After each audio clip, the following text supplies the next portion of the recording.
my dear students, myself Gangadhar Solanke, and I welcome you all to the MCGM's virtual classroom. My dear students, today we'll be learning the history of standard 6th, and as we know, the heading of our history's textbook is History of Ancient India. And in the history of 6th standard, we are studying about the ancient period. In the 5th standard, you people already learnt about how we came to be in EVS part 2. And now next to that, we are learning about the ancient India. And in the first term, we learnt about the Indian subcontinent and history in the first lesson. In that, we learnt geographical conditions and the course of history, geographical features of India, and in geographical features, we learnt the regions which are seen to be important when we look at the course of Indian history, and in that the Himalayas, the plains of Sindhu, Ganga, Brahmaputra rivers, the Thar Desert, the Deccan Plateau, the coastal regions, the islands in the seas, and then the Indian subcontinent. In the second chapter, which was very important chapter, sources of history. In that topic, we learned about the sources of ancient history. With the help of these sources, we are going to study the further lessons, and that is why the lesson was very important. And in that, the types of sources of history: material sources, written sources, oral sources, sources of ancient Indian history, and precautions to be taken while writing history. Now, when we talk about the sources of ancient Indian history, then we learned many things in that, but basically three basic types: material sources, written sources, and oral sources. In material sources, artifacts and structural remains. Then the third lesson was the Harappan civilization, which was the very important period or the important kind of excavations during that period. Harappan civilization, housing and town planning of that period, seals and pots, the Great Bath, life in the Harappan civilization, trade, and reasons for decline. Now, through the lesson, the Harappan civilization, we learned many important things about the ancient history of India. In the fourth one, next to the Harappan civilization, the Vedic civilization, in that we learnt about the Vedic literature, family system, and day-to-day life during the Vedic civilization, agriculture, animal husbandry, economic and social life of the Vedic civilization, religious ideas of that particular period, and the political system. In the fifth chapter, religious trends in ancient India. So, in that we learnt about Jainism, Buddhism, Judaism, then the Christianity, Islam, and the Zoroastrianism. In the sixth chapter, Janpadas and Mahajanpadas, we discussed about the concept of Janpadas and the concept of Mahajanpadas, and the important Janpadas and important Mahajanpadas. Now today, we will be learning the topic India during the Maurya period. Now, here one thing you people just try to understand, that we are studying about the progress, or we can say the steps, or we can say the journey of India, or the of ancient India. So, here in this topic, India during the Maurya period, we are going to talk about the Greek Emperor Alexander's invasion, the Maurya Empire. So, the basic things before starting the topic. In the 6th century BCE, now here the number is important, in the 6th century BCE, a king named Cyrus, keep in mind the name, a king named Cyrus had established a vast empire in Iran. Now here we are talking about the background of the India during the Maurya period. Before starting directly to the Maurya period, we are just going to talk about the background. Exactly background में क्या क्या चीज़ें हुई and because of which Maurya empire फिर start हुआ. So here in the 6th century BCE, a king named Cyrus had established a vast empire in Iran. This empire extended from northwest India to Rome and Egypt in Africa. Now by this sentence, you people can understand the expand of this kingdom or expand of this empire from northwest India से लेके रोम और फिर Egypt in Africa around 518 BCE, an Iranian emperor named Darius had conquered the region to the northwest of India up to Punjab. Basically, first thing about the Cyrus and then the Darius. Darius had recruited. He recruited the soldiers from this area into his army.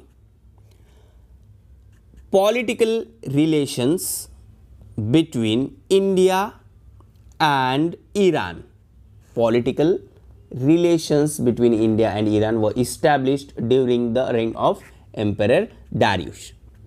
This led to greater exchanges in the fields of trade and art.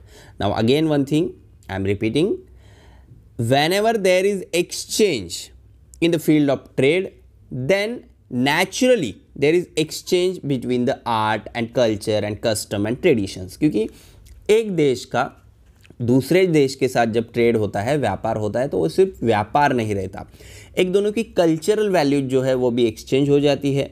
एक दोनों के cultural values के बाद अगर कुछ customs और traditions है, celebrating type of festivals है, वो सारी चीज़ें कल्चर में आ जाती है या फिर आर्ट में आ जाती है, वो भी एक्सचेंज हो जाती है. And the same thing happened during this period. India and Iran were established during the reign of Emperor Darius, and this led to greater exchanges in the fields of trade and art. Emperor Darius had introduced a uniform currency. Today we are using rupee as our currency, and different currencies in the different parts of the world. हर एक देश की अपनी एक currency होती है, but here in the ancient period, Darius had introduced a uniform currency called Darik in all parts of his empire. जहाँ जहाँ पर उसके empire थी, जहाँ जहाँ पर उसके empire की boundaries थी, there he made it compulsory for trading. And because of the currency or because of the coin Darik, it became very easy for trading. The capital city of Persepolis was built during his reign, and Persepolis is in Iran. So here the background about the India or the ancient India, but here before going to start with the Maurya Empire, it is very important to know about the Cyrus and the Darius. Now the next point, the Greek Emperor Alexander's invasion. Now it may possible that you people heard the name of Alexander, who is very famous in history. Alexander the Greek Emperor. Alexander the Greek Emperor. Now Cyrus was the Emperor of Iran. वो Iran का emperor था, and here Alexander the Greek emperor invaded India's north western frontier in 326 BCE. And you can see this in the map, crossing the Indus River, or Sindhu River. Today we know it as Sindhu River. In the map you can see here it is Hind Kush, India, the way of Alexander on the invasion, Himalaya. So crossing the Indus River, he reached Takshashila. In this you can see easily Alexandria on the Indus from here. So he reached Takshashila, and on the way he met with forceful opposition from the local Indian kings. Now it was not very easy for Alexander also to invade India. अलग अलग जो local Indian kings थे उन्होंने भी oppose किया Alexander को, but the basic thing वो success उन्हें क्यों नहीं मिला, वो succeed क्यों नहीं हुए, maybe because of the division in the power. अगर वो सारे एक होके उसके खिलाफ मिलते तो शायद अलेक्जेंडर का इन्वेजन जो है इंडिया पर सक्सेस नहीं होता. लेकिन वो जैसे जैसे आगे चलता गया वहाँ पर अलग अलग छोटे छोटे राज्य थे, और उन छोटे छोटे राजाओं ने उससे लड़ाई की, उसे अपोज किया, बट उन्हें सक्सेस नहीं मिला. So on the way he met with forceful opposition from the local Indian kings. He defeated them all successfully and reached Punjab. Now where he started? Crossing the Indus Sindhu River. Sindhu River से start किया, then he reached Takshashila. Then जो opposition थे उनको भी उसने crush किया, उसका जो भी army वगैरह थी, and then he reached Punjab. In this invasion, his army had to suffer severe hardships. Now it may be because of the different climatic conditions, because of the longer period on the battlefield, and maybe because they were very long period away from their family.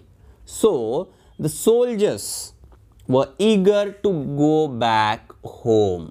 क्योंकि अगर आप ये थोड़ा इसे अच्छी तरह से समझ ले कि कोई भी राजा जब अपनी सोल्जर्स को लेके लड़ाई पे निकलता था तो वो आगे जैसे ही जीतता जाता था तो वो आगे ही चलते जाता था. और जिन सोल्जर्स ने अपना घर छोड़ा हुआ है उनको बहुत टाइम तक बैटल फील्ड पे ही रहना पड़ता था, लड़ाई करनी पड़ती थी. And according to the area climatic conditions change हो रही है, ऑल्सो द फूड चेंज हो रहा है. सो उसके साथ मैच होना is not simple thing nowadays also and that time also. So the army had to suffer severe hardships, and because of that the soldiers rebelled against Alexander and forced to turn back. जो भी soldiers थे उन्होंने कहा कि इसके आगे अब हम नहीं जाएंगे, हमें लड़ाई नहीं करनी है. We wanted to go back our home. We need to meet our families, and therefore he appointed Greek officers to administer the conquered territories. So here one thing again which is very important to understand, that he agreed upon the conditions of the soldiers. क्योंकि अगर soldiers ही ready नहीं है तो आगे जाके फायदा नहीं है. That's why he was forced to turn back. But while going back, he appointed Greek officers to administer the conquered territories. जो भी एरिया उसने जीता है उस पर एडमिनिस्ट्रेशन देखने के लिए उसने कुछ लोगों को अपॉइंट किया.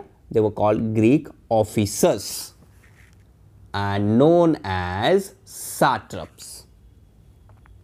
They were called satraps. Here now in the map you can again easily understand this one, and the western satraps in Ujjain you can see here Satvahana Empire, Saket, Patliputra, Mathura, Indus. So maps are very important when we talk about the history or about the geography. He started his return journey but died on the way back in 323 BCE at Babylon, and today this Babylon is in Iraq. And by this we can conclude that not only the soldiers but the Emperor Alexander was also very tired, and because of that maybe he died on the way back. Now next thing, Alexander's campaign led to an increase in the trade between India and the Western world. India and the Western world, here in the map you can see. And whenever there is exchange between any two countries or between any two parts of the trade, then as we discussed earlier, it is not only the exchange of trade or exchange of goods, but it is the exchange of culture and exchange of art.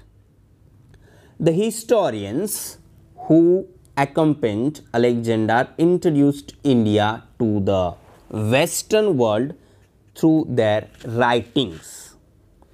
Greek sculpture influenced Indian art.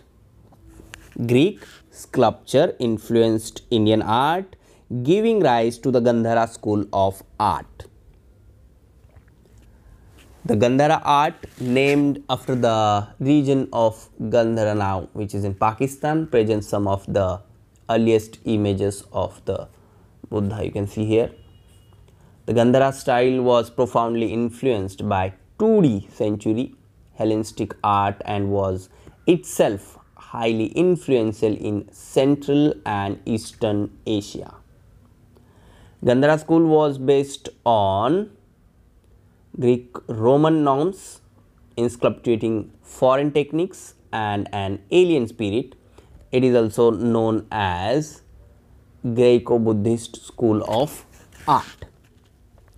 The Greek kings minted characteristic coins, and on one side the coin had a picture of the king. Here you can see Alexander's silver coin.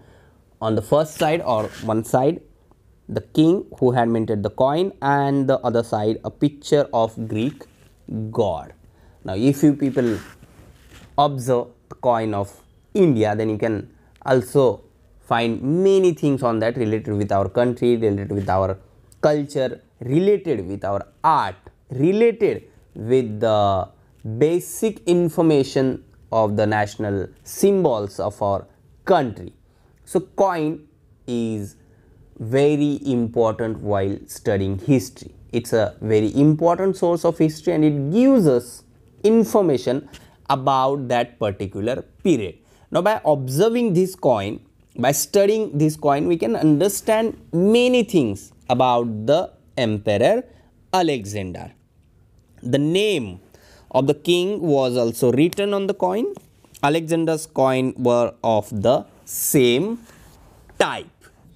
And then Indian kings also started minting similar coins next to the Alexander. Now this all was the background of the Maurya Empire. And now we are going to talk about the Mauryan Empire. And in this, the first name is of Chandragupta Maurya in the Mauryan dynasty, then Bindusara, and then the very famous, the great Ashoka. Now here, Chandragupta Maurya founded the Maurya Empire, and people were tired of the tyrannical rule of the Nanda king of Magadha, Dhananand.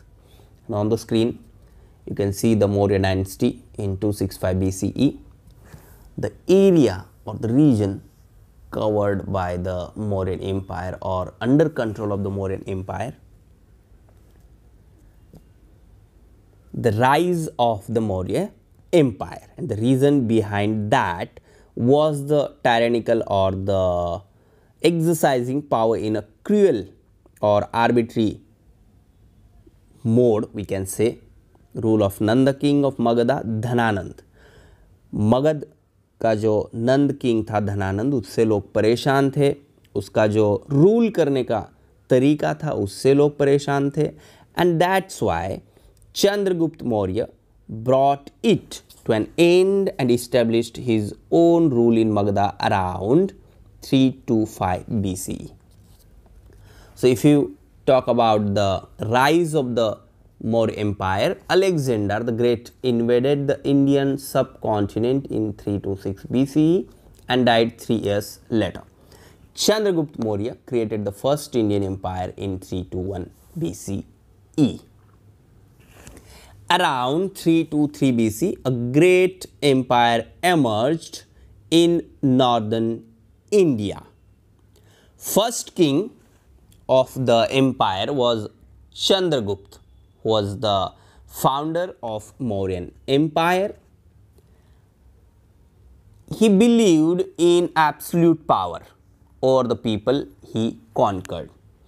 Under his reign, India prospered and enjoyed great success.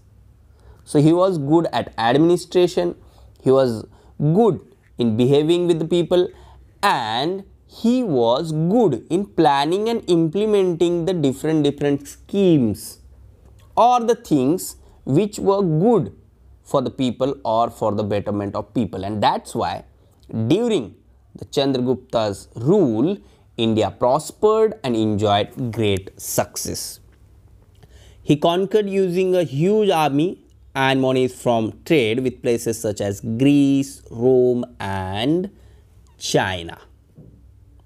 Chandragupta Maurya brought it to an end and established his own rule in Magadha around 325 BCE, 325. He owned Avanti and Saurashtra and began to extend the boundaries of his empire. Once he owned Avanti and Saurashtra, फिर हम बोलते हैं कि जैसे उसने फिर पीछे मुड़ के देखा ही नहीं. उसकी जो बाउंड्रीज थी मौर्यन एम्पायर की वो कंटिन्यूसली बढ़ती ही गई.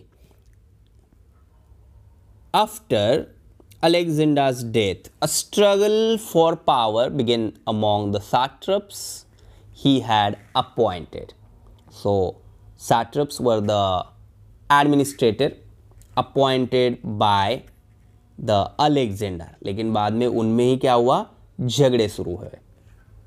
So Seleucus Nicator was Alexander's general, and next to him he became the king of Babylon after Alexander's death. He invaded the northwest frontier region of India and the Punjab. But Chandragupta Maurya successfully resisted his aggression. जैसे पहले Alexander आया तो छोटे छोटे राजाओं ने उसे oppose किया, लेकिन वो सक्सेस नहीं हुए इसमें. But here Chandragupta Maurya successfully resisted his aggression. The defeat of Seleucus Nicator led to the inclusion of the northwest region of Kabul, Kandar and Herat in the Maurya Empire. Here you can see Seleucus, this one Maurya Empire, and by this you can understand the area under control of the Maurya Empire. Megasthenes, the Seleucus Nicator's ambassador, stared back at Chandragupta Maurya's court, and his book Indica is an important source for the study of India during the Maurya period. Now again the same thing, we people already learnt about the sources of history, and in that we learnt about the written sources, and in that books are very important sources of history. So the book written by Megasthenes, who was the Seleucus Nicator's ambassador. अब ये ambassador क्या होता है कि accredited diplomat sent by a state as its permanent representative in a foreign country. अगर आज की भी हमारे देश की अगर आप न्यूज़ वगैरह पढ़ते होगे तो आपको पता चलेगा कि अपने भी देश के अलग अलग एम्बेसीज अलग अलग देश में होती है और हमारे देश के भी एम्बेसडर वहाँ पर होते हैं। तो दोनों देशों में एक रिलेशन बनाने का काम एम्बेसडर करते हैं। तो मेगास्थनीज ऐसा एक एम्बेसडर था सिलेकस निकेटर का in the court of Chandragupta Maurya, लेकिन वो वहीं पर रहा and he wrote book called indica and in that he wrote number of things about the Mauryan Empire. By reading this book, one can understand the things about ancient India. There is an inscription stating that Emperor Chandragupta Maurya had built a dam called Sudarshan near Junagadh in Gujarat state. Now, by this example, we can understand that he worked for the common people, he worked for the agriculture, and also he planned many things for the common people. Now, according to the Jain tradition, it is believed that Chandragupta Maurya had accepted the Jain religion, and towards the end of his life he abdicated the throne and spent his remaining years at Shravanbelgola in Karnataka, and that was where he breathed his last. But when we talk about the ancient India, Maurya Empire, very important empire, and during this empire only India prospered in the economy and in agriculture and in many things. So here the Chandragupta Maurya is the very important person when we talk about the ancient history of India. Now, in the next part of this topic, we'll discuss about the Emperor Ashoka, the Kalinga War, Emperor Ashoka's work for the spread of religion, life of the people during the Maurya period, art and literature. In today's topic, we discussed about the Cyrus, Darius, the Daric coin, then the Greek Emperor Alexander's invasion. In the next one now, we'll talk about the Emperor Ashoka. Please subscribe the channel and press bell icon to get notifications. So my dear ones, this is all for today. Thank you very much. Stay home, stay safe, take care.